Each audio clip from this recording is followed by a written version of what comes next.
Hello everybody, welcome back to my YouTube channel. I'm Dr. Neha.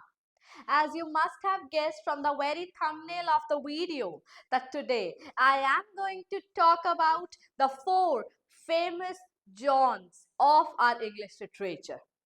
With John, I'm talking about John Milton, John Donne, John Dryden, and John Keats. All four of them belong to four different ages of English literature, and mind you, very important ages of English literature. These four Johns or these four people give identity and grace to the age they belong to. For example, John Donne is famously known as the father of metaphysical poetry, far-fetched conceits, comparing two hands of a compass to two lovers. Talking about the carpe diem philosophy, seize the day, जो है आज है कल कुछ नहीं होगा. Oh my America, my newfound land. Talking to his beloved like that. Batter my heart, 3% God. Asking God to batter my heart, mold my heart. John Donne is important, is known as the father of metaphysical poetry and has been criticized and evaluated by many important writers like John Dryden, like Samuel Johnson, and even T.S. Eliot.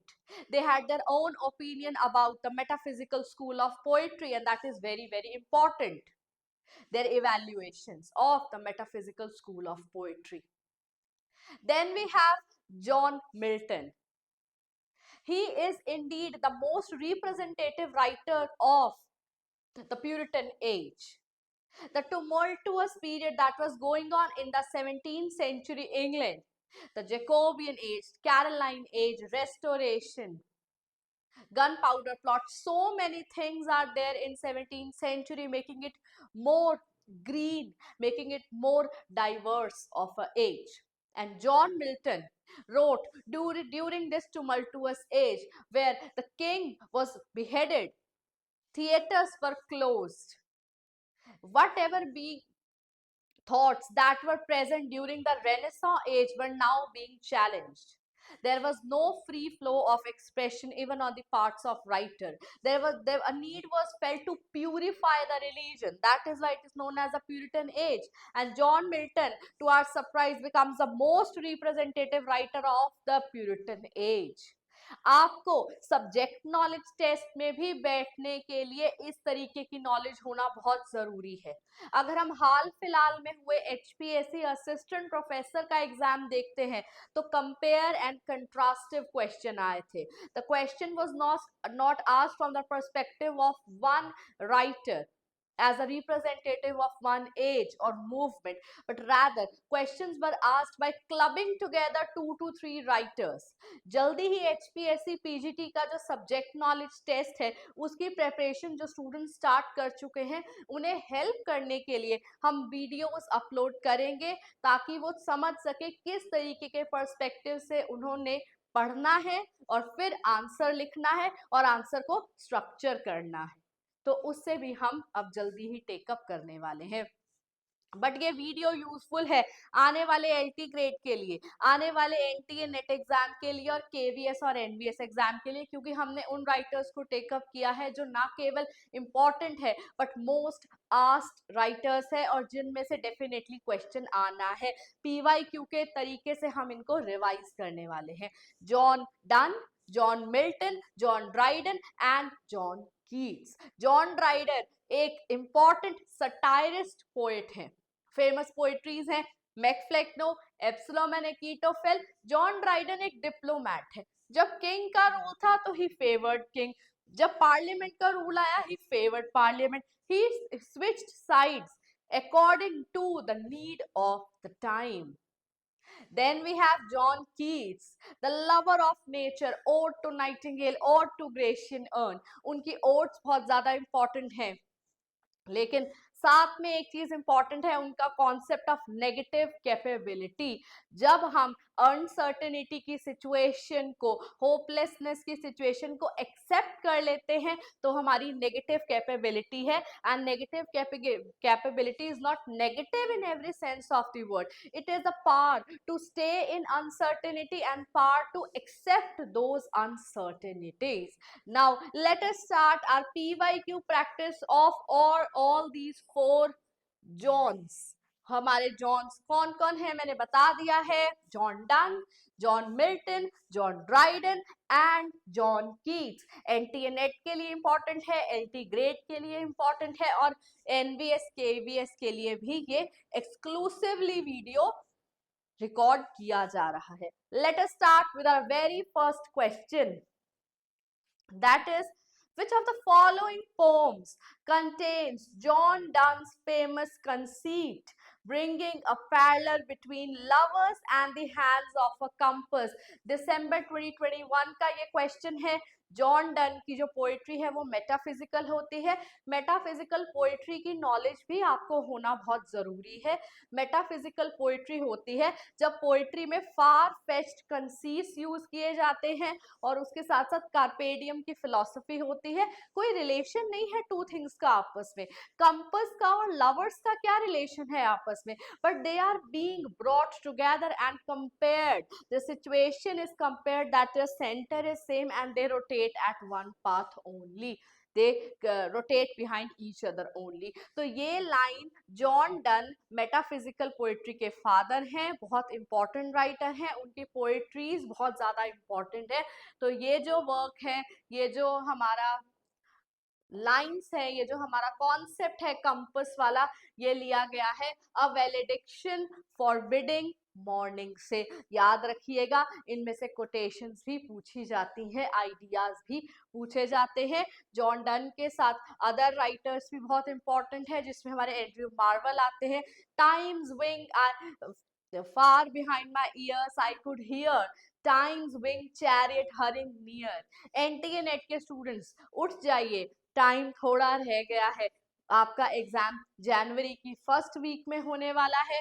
Time is very very less. तो आपको अब से PYQ practice को भी साथ साथ take up करना है. तो वैलिडिक्शन फॉरबिडिंग मॉर्निंग में से इसको लिया गया है. अगला क्वेश्चन रीड कीजिए. Which of the following is an elegy on John Donne's wife who died in 1617? मैं आपको एक आइडिया बता देती हूँ. जॉन डन का डेथ के साथ जो रिलेशन है वो मॉर्निंग वाला नहीं है. MORN, मॉर्निंग वाला नहीं है. He believes that death is but a long sleep from which the person will wake up to the eternal life.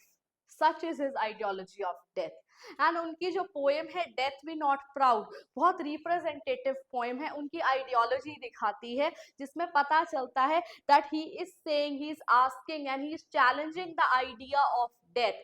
Where as death, जो उनकी वाइफ की डेथ हुई इन द ईयर 1617, उनके लिए उन्होंने लिखा है holy sonnet 17. Sonnet LT grade के स्टूडेंट्स याद रखिएगा, 14 लाइंस की पोम होती है. टू टाइप्स का होता है, पेट्रियार्किकल सोनेट्स होता है, मेनी टाइप्स का होता है, स्पेंसेरियन होता है, मिल्टोनिक होता है, शेक्सपियरियन होता है. यार्ट एंड सरे ने टोटेल्स मिशलेनी में सोनेट्स को फर्स्ट टाइम पब्लिश किया था. 14 लाइंस की पोम होती है. इसको या तो हम डिवाइड कर सकते हैं, जब आप पढ़ते हैं ना, you should keep your ideology this open. Two types के सोनेट्स होते हैं. एक वेट, टू टाइप के सोनेट्स होते हैं, 3 quatrains and 1 couplet. 1 couplet, 3 quatrains and 1 couplet. 1 quatrain में हो गई 4 लाइन्स, तो 3 into 4 is equal to 12 lines के 3 क्वाट्रेन्स होते हैं। शेक्सपियर भी इसी तरीके से लिखते हैं। और 1 कपलेट हो गया 2 लाइन्स का दोहा जिसे कहते हैं, तो 14 हो गए। ये एक तरीके का सोनेट होता है जिसमें 3 क्वाट्रेन्स एंड 1 कपलेट होता है। इस तरीके से लिखा जाता है। आप ओज़ामेंडियास देख सकते हैं, 3 क्वाट्रेन्स का लिखा गया है। शेक्सपियर के सोनेट्स भी इसी तरीके से होते हैं। और एक होता है हमारा ऑक्टेव एंड सेस्टेट का, जिसमें 8 लाइन्स होती हैं ऑक्टेव, 6 लाइन्स होती हैं सेस्टेट, और वो टोटल नंबर हमारा बन जाता है 14। तो इस तरीके के सोनेट्स होते हैं। याट एंड सरे इसके फाउंडर्स माने जाते हैं इंग्लिश सोनेट्स के। लेकिन रेनेसा ऑलरेडी इटली में आ चुका था, तो वहां से इन्होंने इंस्पायर होकर बकैशियो और पेट्रार्क के सोनेट से इंस्पायर होकर रेनेसा के टाइम पर सोनेट्स को इंट्रोड्यूस किया है इंग्लिश टंग में, इंग्लिश लैंग्वेज में। तो सोनेट, एलटी ग्रेड के सोनेट्स, एलटी ग्रेड के स्टूडेंट्स जानते हैं लिटरेरी फॉर्म्स उनके लिए कितनी ज्यादा इंपॉर्टेंट है।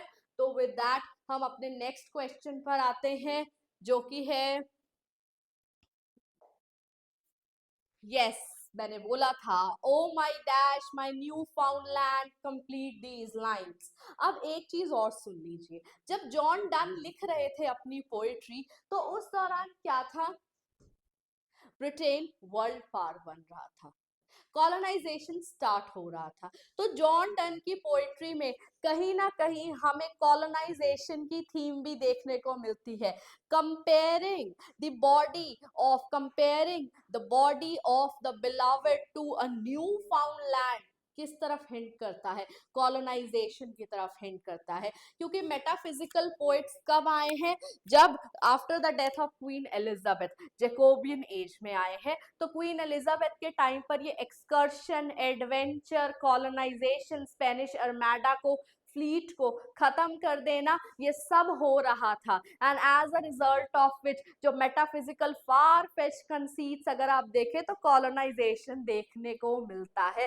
तो oh my America, my new found land, very very important lines written by John Donne, a famous metaphysical poet.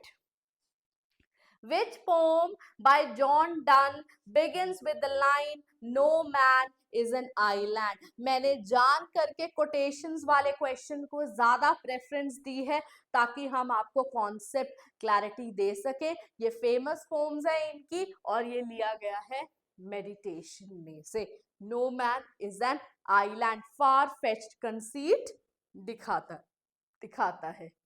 Next दिसंबर 2015 का क्वेश्चन है, जॉन मिल्टन पर आ गए हैं।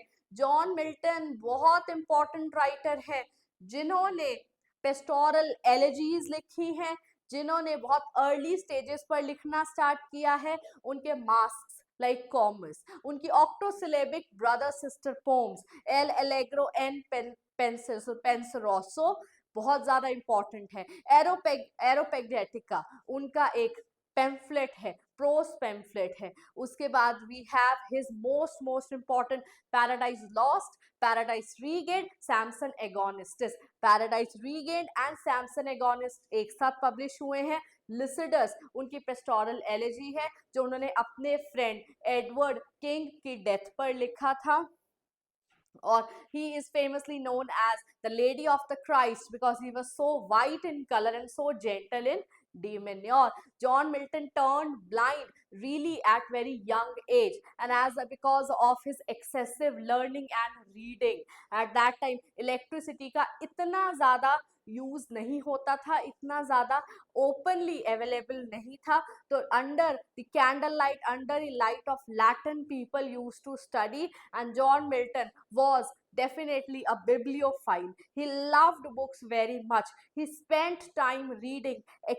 Much of his time was spent in learning and reading, as a result of which that sort of affected his eyes to such a level that he turned blind. And his poetries like Paradise Lost, that were dictated by him to his wives. और उन्होंने लिखा है he married thrice during his lifetime but he turned blind, and because इनका जो famous sonnet है on his blindness बहुत ज़्यादा important है, and because he turned blind he felt that he is not able to serve God from the talent that he has been bestowed with. But at the end of the poem, he realizes this thing that those who also serve, who stand and wait. Because मेरे बस की बात नहीं है, लेकिन God ने मुझे talent दिया है, मैं उसका अब team use कर रहा हूँ, जिसकी वजह से I am also serving my best. तो ये जो पोम है ये एंड होती है, इसको जरूर से जरूर एनटीए नेट के स्टूडेंट्स, एलटी ग्रेड के स्टूडेंट्स रीड करके जाइएगा. When I consider how my light is spent, क्या मैं अपने टैलेंट को जस्टिस कर पा रहा हूँ. नेक्स्ट इज इट अपीयर्स, रट लीजिए, इतना इंपॉर्टेंट क्वेश्चन है, ओवर द इयर्स बहुत बार पूछा गया है. अगर आप पेपर 2 के लिए हमसे पैराडाइज लॉस्ट के नोट्स चाहते हैं तो आप हमें कमेंट सेक्शन में या फिर डिस्क्रिप्शन बॉक्स में दिए गए नंबर पर कांटेक्ट कर सकते हैं. एचपीएससी असिस्टेंट प्रोफेसर के लिए भी हमने नोट्स प्रोवाइड किए थे और सेम हम एचपीएससी पीजीटी के लिए भी प्रोवाइड करने वाले हैं, एलटी ग्रेड के लिए भी प्रोवाइड करने वाले हैं. तो आप हमें कांटेक्ट कर सकते हैं सब्जेक्टिव नोट्स के लिए. रिलायबल नोट्स हैं, एग्जाम रेडी नोट्स हैं, नॉमिनल प्राइसेस पर है, ओरिजिनल है, चैट जीपीटी डिलीवर्ड नहीं है. हमने खुद उन नोट्स को क्रिएट किया है, हमारी सारी क्रिएटिव एनर्जी के साथ हमने उन नोट्स को बनाया है. तो आप हमसे कांटेक्ट कर सकते हैं उन नोट्स को अवेल करने के लिए. और सबसे अच्छी बात, आपके ऊपर कोई बाउंडेशन नहीं है कि आपने कंप्लीट नोट्स को लेना है. आप टॉपिक वाइज पे कीजिए और टॉपिक वाइज हमसे परचेज कीजिए. नॉमिनल सा प्राइस देकर पैराडाइज लॉस्ट कंप्लीट हो जाएगी. बुक 1 जो आपके सिलेबस में है उसका आपको एक रेडीमेड आंसर मिल जाएगा. तो रेडीमेड आंसर से सब्जेक्टिव भी फुलफिल होता है, ऑब्जेक्टिव भी फुलफिल होता है. PYQ practice Neha ma'am online करा ही रही है. देखिए, इट अपीयर्स कि John Milton gave the structure, the grand stature to Saturn. It is better to reign in hell than to serve in heaven. It is mind that makes hell of heaven or heaven of hell.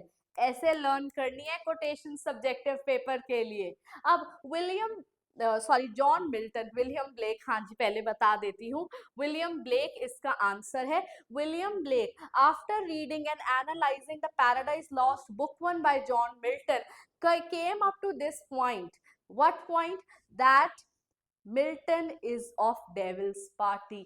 In the very book itself, when the fall of man, the judgment and also the subject matter to justify the ways of God to men. आपने paradise lost पढ़ ली, आपने Bible पढ़ ली, सब कुछ उसके अंदर है. Milton start करता है गॉड से नहीं, वो स्टार्ट करता है सैटर्न से, the antagonist of the story.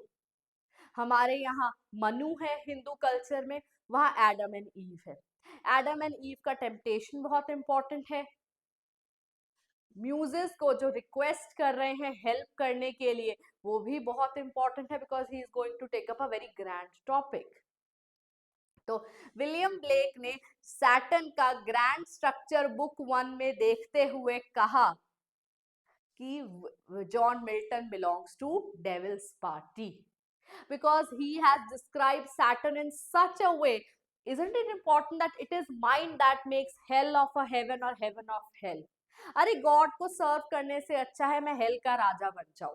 Pandemonium is erected, उनको सब अपनी आर्मी वही मिल गई है हेल में. किसके रूप में? फॉलन एंजल्स के रूप में. सच अ मैजेस्टिक बुक. इंग्लिश लिटरेचर का स्टूडेंट होकर अगर आप पैराडाइज लॉस्ट बुक 1 को डेप्थ में नहीं पढ़ते हैं, आपने भाई कुछ नहीं पढ़ा. इतना अच्छा वर्क है. नेक्स्ट क्वेश्चन रीड कीजिए. ये अब टाइम क्यों लग रहा है पीवाईक्यूज करने में? क्योंकि हम केवल क्वेश्चन पर ध्यान नहीं दे रहे हैं, क्वेश्चन के बैकग्राउंड नॉलेज पर भी ध्यान दे रहे हैं. That glory never shall his wrath or might extort from me. Saturn कहता है भाई कि मुझे जो ग्लोरी हेल में रेन करने की, हेल में रूल करने के मिली है, वो मुझे कहीं नहीं मिल सकती। हेवन में जाता हूं, गॉड को सर्व करना पड़ेगा। तो hell is now my place. Hell is now the place of Saturn, where he will rule with all his might and main, with all his glory found and gained. Which of the following works of John Milton, latest question है, seeks to adapt the form of Greek tragedy? Greek tragedy कौन सी है? Samson Agonistes, paradise रीगेंट के साथ publish हुई है। ये एक tragedy है जो कि जॉन मिल्टन ने लिखी है। कॉमस एक मास्क है, लिसिडस एक पेस्टोरल एलेजी है, पैराडाइज रीगेंट सीक्वल है पैराडाइज लॉस्ट का। Next question is, as Adam and Eve leave paradise hand in hand with wandering steps and slow, sin has now been committed. Eve has eaten the forbidden fruit, but जा रहे हैं haven को छोड़कर, garden of Eden को छोड़कर। क्या relaxation है? Relaxation ये है कि God will come to redeem us from all our sins. हम जानते हैं ना कलयुग का अंत होगा, भगवान काल की अवतार में आएंगे। तो एडम एंड ईव हमारे फर्स्ट पेरेंट्स एज पर क्रिश्चियनिटी, क्राइस्ट आएंगे रिडीम करने के लिए, अपनी लाइफ को सैक्रिफाइस करेंगे, और जो सिन एडम एंड ईव ने कमिट किया है, जो विजडम इन्होंने गेन की है, उस सबको रिडीम करने के लिए, रिडेम्पशन के लिए। तो ये है इसका answer. They are comforted by their foreknowledge. भाई जैसे हमें पता है कलयुग का अंत होगा, तो Adam and Eve knew this thing from the very start. They are comforted by their foreknowledge of the coming of Christ as redeemer of mankind. Next is, who was Milton's model when he recast the first edition of Paradise Lost in 10 books to 12 books of the second edition 1674? भाई जी NT net वाले बच्चे, LT grade वाले बच्चे, ये years learn कर लो। First edition 1667 में आया था, सेकेंड एडिशन 1674 में आया था। वर्जिल को फॉलो कर कर जॉन मिल्टन ने मॉडल किया है पैराडाइज लॉस्ट को, कन्वर्ट किया है 12 बुक्स में। जर्नली वर्जिल एंड थियोक्रिटस की जो राइटिंग्स होती हैं वो बुक्स में होती हैं, ज्यादातर उसमें 12 इकोलॉग्स, 12 बुक्स पर फोकस किया जाता है, compromising to the 12 months of a year. तो ये भी एक आइडिया है। आ जाओ जी हमारे सटायरिस्ट जॉन ड्राइडन पर। Great wits are sure to madness near elite and thin partition do their bounds divide. John Dryden एक इंपॉर्टेंट रेस्टोरेशन सटायरिस्ट है।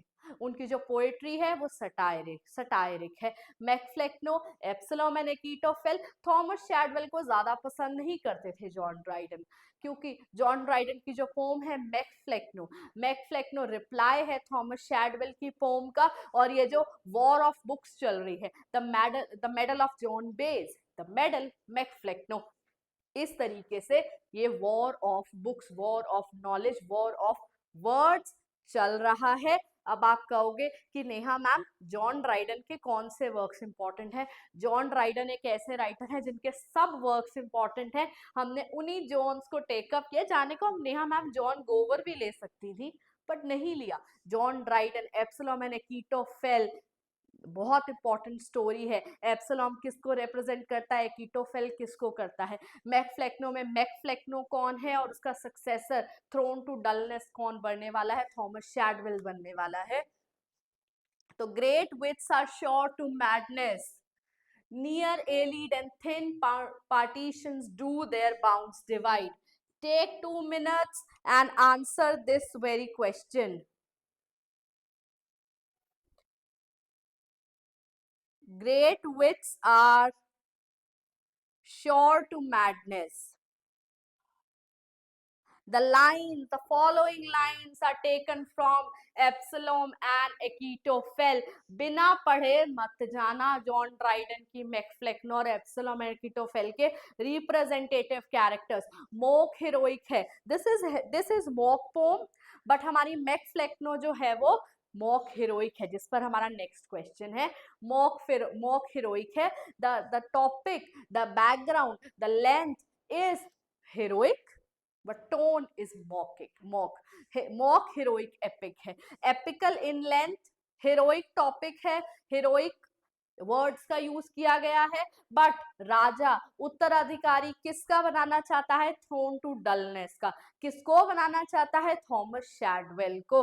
तो क्वेश्चन है, name the poet who chooses his successor and the successor poet whom Dryden satirizes in his famous poem MacFlecknoe. तो हमारा answer है Richard Flecknoe and Thomas Shadwell. Thomas Shadwell, as per John Dryden, is a very good eligible successor to the throne of dullness। Grand topic है, राजा अपना उत्तराधिकारी ढूंढ रहा है। किसके लिए? डलनेस के थ्रोन के लिए। थॉमस शैडवेल और जॉन ड्राइडन के बीच में पर्सनल रिलेशंस ठीक नहीं थे। एक विग था, एक टॉरी था। एक जॉनसन को प्यार करता था, एक शेक्सपियर को प्यार करता था। They had so many differences in between them that they engaged in a war of words. Macflecknoe is a result of the medal of John Bayes, the medal and then Macflecknoe. Such knowledge you must have before sitting in the exam। आ जाओ जी religio Lesi पर, John Dryden की pome है।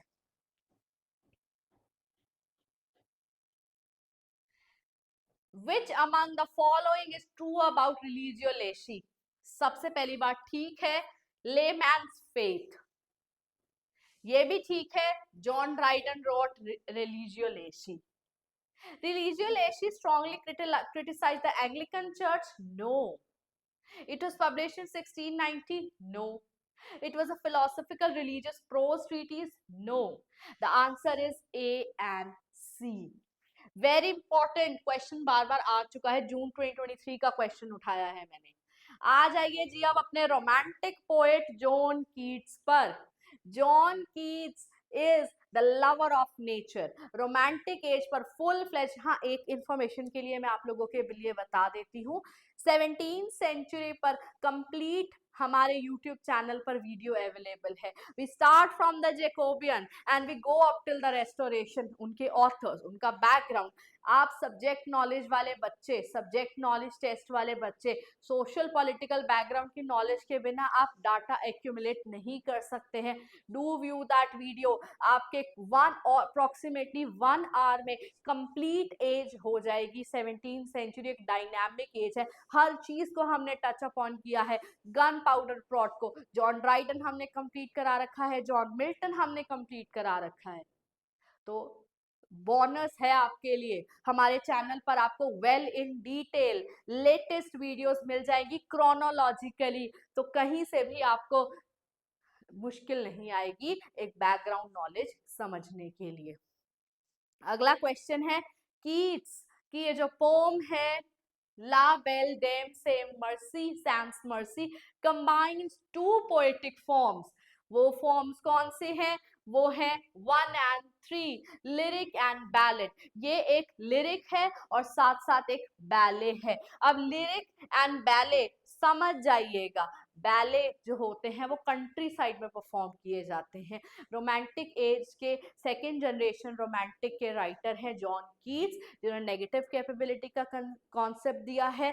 Tuberculosis के कारण ही passed in his mid 20s only, but optimum work इन्होंने लिखा है, जिसलिए आज हम उन्हें पढ़ रहे हैं। फर्स्ट जनरेशन रोमांटिक्स है हमारे Wordsworth, Coleridge, Southey. Preface to lyrical ballad से रोमांटिक एज स्टार्ट होती है। सेकेंड जनरेशन रोमांटिक्स है हमारे John Keats.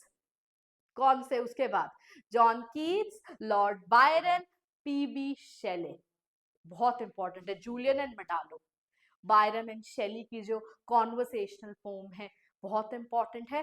So much information is there available on our YouTube channel. Romantic age का कंप्लीट इंट्रोडक्शन अवेलेबल है, आप व्यू कर सकते हैं हमारे चैनल पर जाकर। HPSC PGT के हिसाब से हमने रोमांटिक एज को टेकअप कर रखा है, वहां से data, good words, good knowledge आप अटेन कर सकते हैं। अगला क्वेश्चन हमारा मोस्ट प्रोबेबली हमारा ये लास्ट क्वेश्चन है.